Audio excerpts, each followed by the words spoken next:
Hey, welcome back to Stoney Creek Heritage Farm. I'm Bill. Let's go look at some babies. Before we go out to the babies, let me tell you we survived Snowpocalypse 2020. Hopefully we don't have any more. Now I know a lot of y'all are having a lot more snow than what we've got here, but just a few days ago it was almost 70 degrees and I was out there in a t-shirt and the babies were having a blast. I want to show you that. Now for us, going from 66 degrees down to the high 20s, you know, you've got a 40-degree temperature swing. That's not been so great on the babies, but they certainly enjoyed all the sunshine. Now I don't have my notes in front of me, but what I can tell you is that we've had 25 does kids so far. We've got over 50 kids. Only 2 of those were singles. We've had 3 sets of triplets, and then we also had everything else was twins.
Now while I was filming those kids, we actually had an emergency.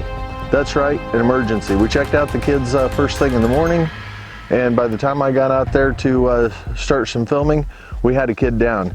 Kids go down pretty quick, and when they do, it's pretty dramatic.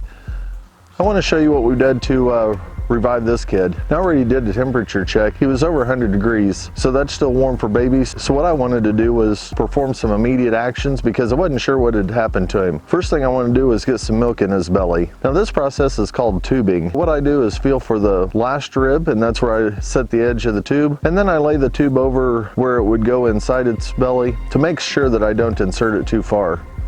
Now with this particular kid, he's going to take the whole tube.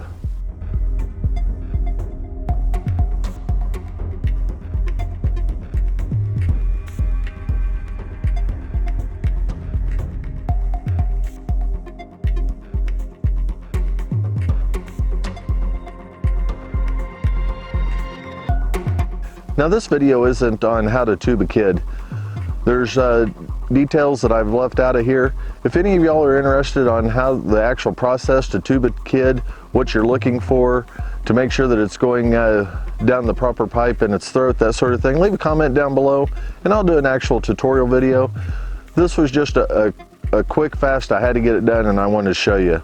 So let me go back to that process.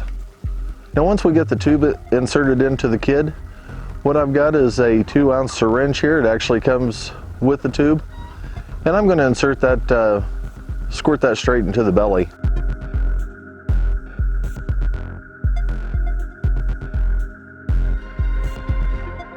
Of course, then you're going to remove the tube. Now again, I didn't know exactly what happened to this kid. I don't know if he was ill. I don't know if he'd gotten laid on or kicked or whatnot. So what I did was go ahead and give him a shot of B-complex vitamin. And then I also gave him a shot of LA-200.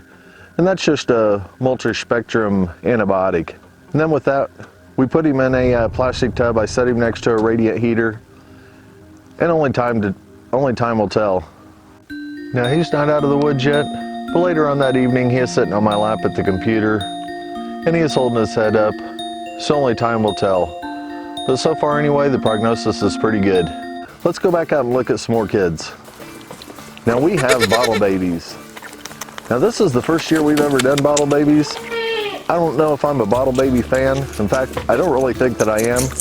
But we've made the conscious effort this year. Anything that had triplets, we're going to automatically pull one of those triplets. Now all my does that's had triplets in the past has raised those. Now I've done enough data over the last few years to get for weights. And I know that even though a doe can raise triplets, that I've got a weight deficit at 90 days. Now those kids can make their weights into 120 days, maybe 140 days as their peer group. But I'm looking for 50, 55 pounds in 90 days. So I'm going to go ahead and pull one of those triplets, let her raise twins, and we're going to compare the data this year from last year. Now one of the other reasons I've got bottle babies in here, I had a sick mom. She wasn't able to produce enough milk. So although she's still in here with them, she had a set of twins. We're going ahead and supplementing with her. This other doe had triplets. Unfortunately, one of those actually expired. She didn't have enough milk. She's still raising one, but we're also raising the other, and they're both getting ready to be turned back out with the herd. Now, if any of you are interested in bottle babies, these have all had colostrum. I want to keep them for another week, couple of weeks, just to make sure that they're doing good and I'm comfortable with it.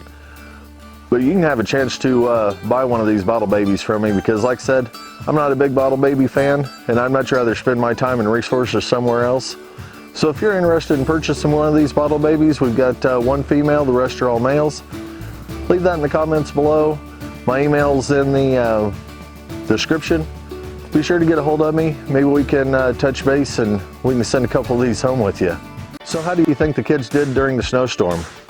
Let's take a look at that.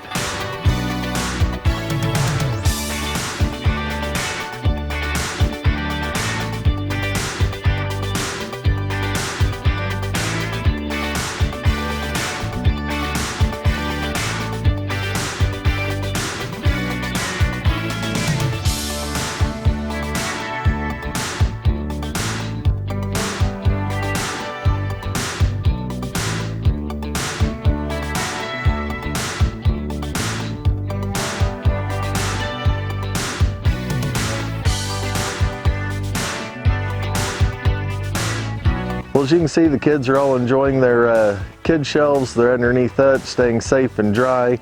They're pretty much either in the open stall into our shop here, they're in this shelter that we had brought out here, or they're in different hiding places. I don't think those kids like the snow any more than I do. Hopefully you've enjoyed this. I'm going to have a lot more kid videos coming up. We still have 2 or 3 does that's in my first wave here. Our next big wave is going to start about February 18th, February 19th.